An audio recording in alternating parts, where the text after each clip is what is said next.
Hello, welcome back to my channel. My name is Robin. I garden in Zone 6 in Northwest Connecticut. It's winter, obviously, here as well as everywhere. You can see the hawthorn trees behind me still have beautiful red berries on them. I'm surprised the birds haven't finished them all. So what I wanted to talk to you about today is I'm collecting some greens from my evergreens. A good reason to plant some winter interest plants, things that stay green all year. Sorry, I didn't mean to swing around so fast, but you can see I have some boxwoods behind me and some inkberry hollies. I have a Norway spruce, I have pines, I have firs, I have chamaecyparis, so I have a lot of different plants, and it makes for nice, easy cuttings when you want to do some flower arranging in the wintertime. So let me show you a little closer what I've picked. So here you can see I got an Abies concolor, fir. I've got chamaecyparis. I've got some pine. I've got some little bit of boxwood, not too much, sorry. And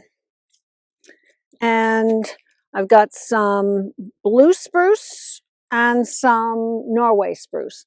So a little bit of everything, and then I bought some other stuff. So let's go inside and make some flower arrangements. Actually, before we go inside, I'm going to try to cut some of these hawthorn branches, see if I can use those. We're getting down to the thin and narrow here. And I don't want to take too much away from the birds. Oh, I want to show you my new bird feeders. Hold on. Here's one of my new bird feeders. I got this from Gardener's Supply.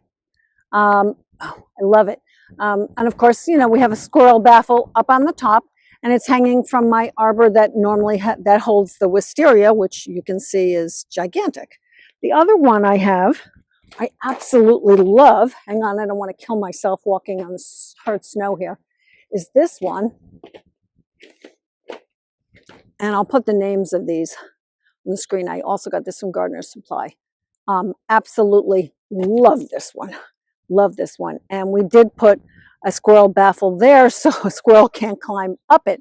And I'm going to go inside because the birds are having a fit that I'm taking away from their feeder at the moment. So we'll go inside. Okay, so we're back inside. I've got a couple different projects. I got a bulb vase. I'm going to put an amaryllis in there. All the rest of mine are potted up in soil. I'm going to try doing it in water. I've got all my evergreens that I picked outside, including the hawthorn berries. Be careful, hawthorns have wicked thorns. I have I have a bunch of evergreens that I bought at the store, some arborvitaes, some magnolia leaves, a bunch of different things. And then I also have some flowers. I have some snapdragons, just some mums, some carnations, some easy stuff. And I also picked up a little tiny poinsettia. So what I'm hoping I'm going to do today is a couple different arrangements. So let me show you what my setup is here, and I'll show you what I'm looking to do. I'm looking to do maybe something for New Year's Eve and into the winter, beyond Christmas. So I've got this little vase here, and doesn't hold water. So I've got a little clear vase inside it, and I'll show you I got some oasis that I've been soaking. So I've got that. And then I'm going to make an arrangement that's still for Christmas in this container that I got amaryllis in last year. And this actually came with a nice little liner, which is great. And I'm going to pop a frog in there to hold the branches.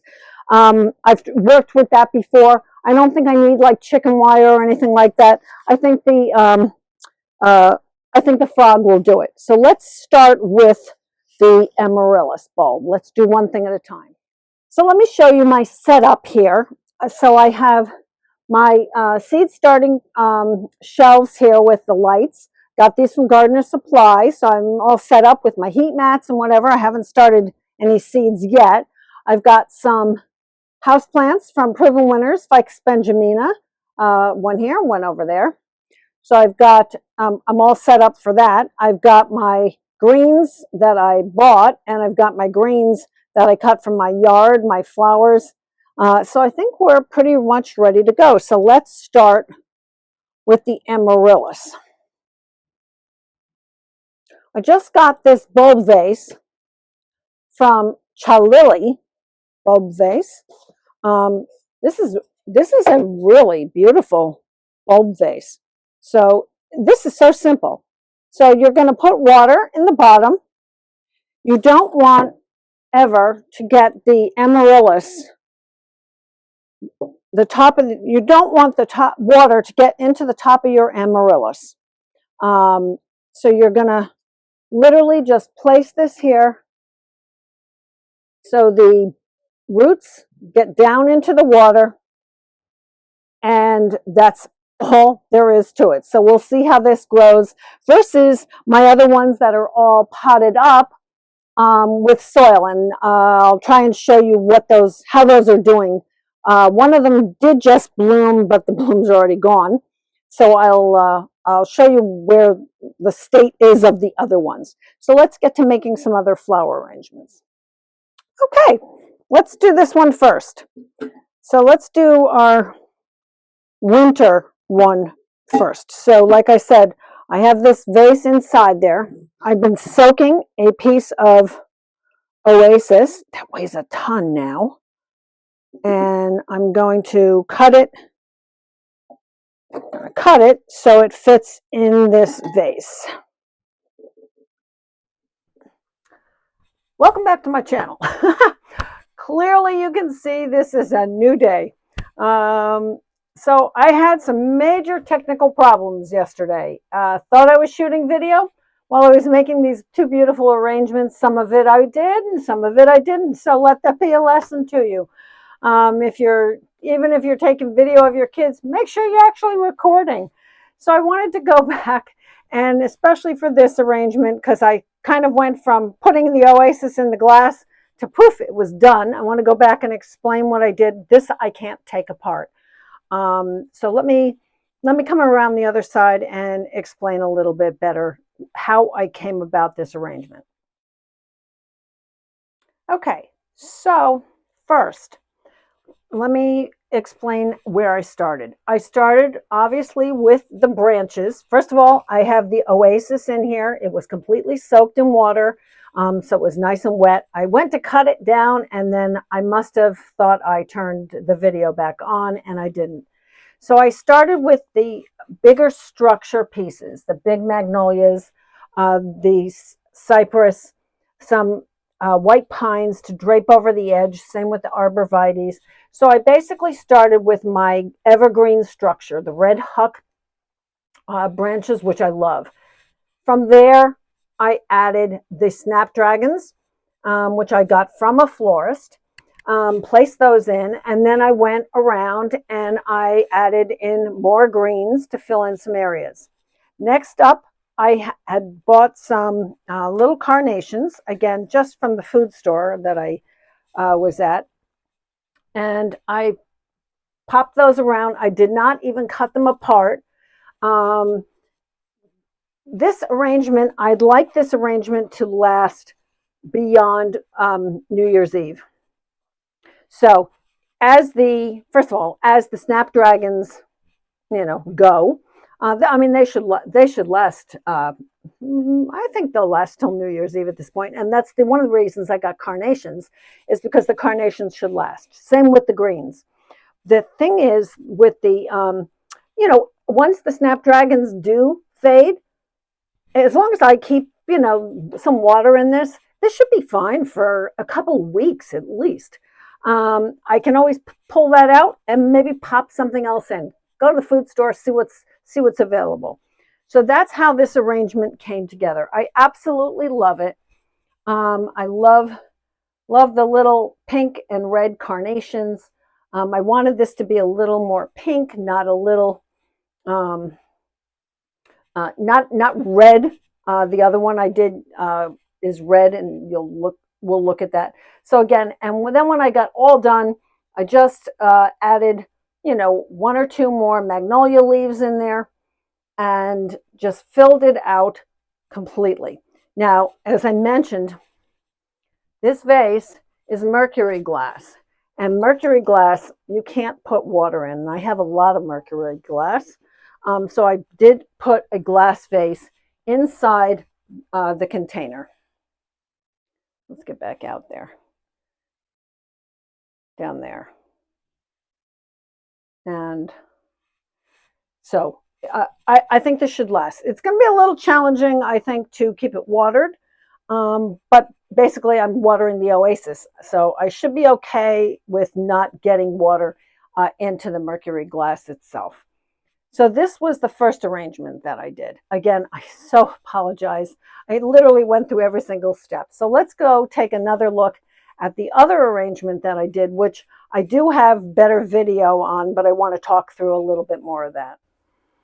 Okay, here's the finished second arrangement. So you're going to be really confused because now I'm going to go back to yesterday where I thought I had already been videoing how I was putting in all the greens, and then I'm going to go back at the end and I'm going to go back and talk you through it again. So I'm going to pick it up where I already have the greens in the bucket. I did show you I put in the frog.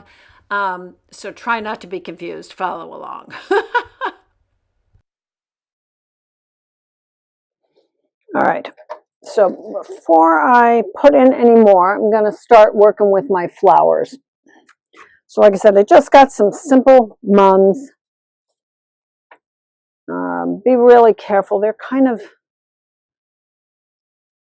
I feel like they're kind of delicate at this point. Cut off any branch where the flowers are broken. I find that things are always broken when you get them from the store. Now, I'm not going to cut these apart because I only have a couple. So I want the most impact from them. And I'm going to try to get this little, let's see if we can get this little poinsettia sitting in here.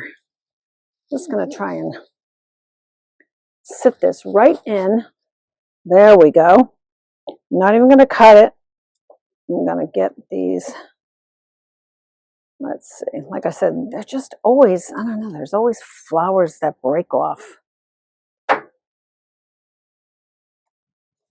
This one I am only going to see from one side pretty much, but I will have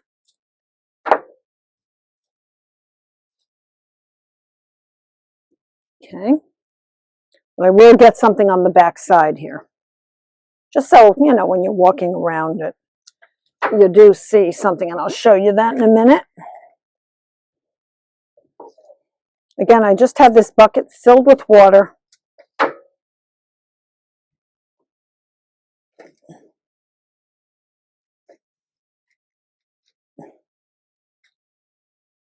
Okay. So let me just show you where I'm at. Okay, so here we are this side. And here we are on the back side. So I don't have as much on the back side. Okay. So I'm going to finish filling this in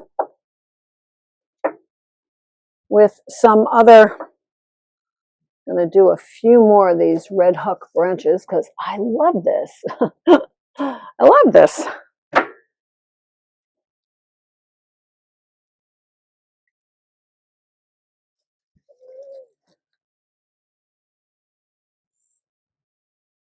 Okey-dokey. This is a great time of year also, or this is a great time of the season to go try to pick up some greens to do this with. I'll tell you why, because I bought this from a nursery, and normally by this point, well, they had all their greens were half off. It makes it so much more of an affordable project. Okay. What do you think? Tell me what you think. I love it. So this arrangement, I did do more Christmassy. I've got the little poinsettia in there. So as I was mentioning, I did start again with my evergreens. Inside, outside, I formed my shape. I had the red huck branches. I had this Carolina sapphire. I had some arborvitaes. I had some AB's concolor fir from my yard. I had some Norway spruce from my yard. I had some white pines from my yard, some blue spruce, and a little bit of boxwood. And then I also added in, let's zoom a little bit here. I added in the magnolia leaves. So with this one, I did talk you through that I got just some mums, and I did not cut these apart. I just popped them around the arrangement. I did stick in some red twig dogwoods that are right from my yard. This poinsettia, let's pull this out. Let me show this to you again. Okay, so this is just a little poinsettia plant. And I could have taken it out of the container. You know, the water in here is not all the way to the top. So if you want to take a poinsettia and put it into a flower arrangement, you can completely take it out of the dirt. What you need to do, though, what you find, okay, so poinsettias are euphorbias, and you know when you cut those even in your yard, they drip white sap. You know, if you even break a poinsettia leaf, you get that white sappy stuff all over you, okay? So you have to singe the bottom. So you're going to just take, you know, a lighter, and you're going to singe the bottom of the stem itself. I decided to just put this entire thing in the container. I can take it out to water it, and when this poinsettia is gone, I can remove it, and my greens will probably last me for a long time. So again, I just popped that right in there with a couple of flowers. I did end up throwing in the hawthorn berries. They kind of were getting all over the place. Again, the red twig dogwoods I popped in here. So this container has a frog on the bottom, and I always start with my greens as my form, whether I'm using a frog, chicken wire, I'm taping up the top of a container for support. But what happened, especially with this one, I showed you I had a frog in the bottom. Once I started getting all the evergreens in here, they basically made the frog for me. So I didn't have to worry about how things were going to stand and be supported. So I still have a few leftover branches that I can use. I hope you like it, and I hope this was not so confusing, but let it be a lesson learned for all of us. Make sure the videos are recording. And lastly, just a quick look again at the Amaryllis. Again, I'm trying this one in water. It's just one that I picked up yesterday. Again, I just picked this up at the food store. It's just a little white one. It's not even that big. It's not even that big a bulb. And I soaked the roots a little bit before I popped it in there. So we'll see how it grows. I'd like to see what the difference is. Now, if I'm actually wanted to save this till next year, it would have to get potted up at the end of the season. So I hope you found this interesting, and I hope you have a great holiday. So just to finish up, one of the things I want you to think about when you're making an arrangement is variety of texture, just like when we're planting our gardens. So, you know, I have blue from the cypress. I have blue from the Abies concolor. I have the yellow-green from the chamaecyparis and from the arborvitaes. I have different green structures from the red huck and the red branches to coordinate with the red twig dogwood. I have completely different texture with the magnolia leaves with its brown on the backside. Try to find different shapes, different textures, different sizes of materials when you're planning an arrangement. And I really like the way this came out. I'm sorry this video got messed up. No, I've said that now a couple of times. But I hope you got something from it. We all make mistakes, and I guess you know, what I'll also tell you is, if you don't like it when you're finished, take it apart and start all over again. This one I could have done that with because it's just sitting in water and there's just a frog on the bottom. The other one that I did for New Year's, it's sitting in Oasis. So the Oasis already has tons of holes in it. I actually don't have another piece of Oasis, so I really did not want to start taking that apart from scratch to show it to you. I hope you got the idea of, again, like I said, start with your branch structure. What kind of shape are you looking for? Do you want, is the arrangement going to be seen from one side? Do you need it to be tall? Do you want it to be, more spread out? And set that structure up first. And the greens, especially for winter arrangements, the greens, well, actually even regular arrangements, when I make them in the summertime, I always start with my greens and my filler, because then that finds places to pop your focal pieces. In this case, my poinsettia and my mums in this. So enjoy. Happy New Year. And we'll talk about one of the things also I'm going to talk about next or in January is some of my favorite books that I reference books that I've used for years with garden design and horticulture. And please, if you have questions, shoot them to me. Please share the video. Love to have more subscribers, and let me know what other information you'd like me to talk about. I'm debating on trying winter sowing again. I didn't have great luck last year, which I don't really understand at all. So I'm going to try snapdragons again for winter sowing, but this time I have a whole seed starting setup. So I'm hoping I'm going to be a little more successful. Have my cool flowers going outside, and as usual, just making more flower arrangements and finding projects to keep myself busy and keep flowers in the house all winter long. Can't live without flowers. So again, thank you for watching. If this is your first time joining me, please come back, give me a thumbs up, and subscribe, and I'll see you in the next video. Have a great holiday season.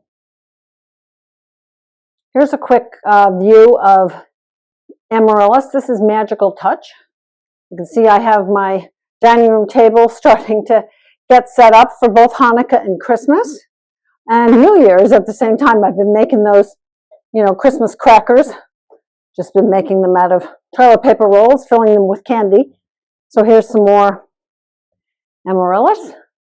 So things are starting to come up, and we're ready for Hanukkah right here. Gonna light the menorah later. And let me see if I can find some more Amaryllis to show you. Before we go that way, I have some Alstroemeria just in a vase here. I filled the bottom with Hanukkah gelt, and there's a little paper cup inside there because that's the only thing I could find that would actually fit in that particular vase. So you work with what you have. Then I've got a bunch of Amaryllis here that are all well, this one's not coming up yet, but I had them sitting on a heat mat, and the heater is right below it. So they get some nice light and they get some nice heat, so it's helping them come up a little bit. And then I have some more that are upstairs. So that's where the Amaryllis are. When they start blooming, I'll show them to you again. And here's another look at our mantle.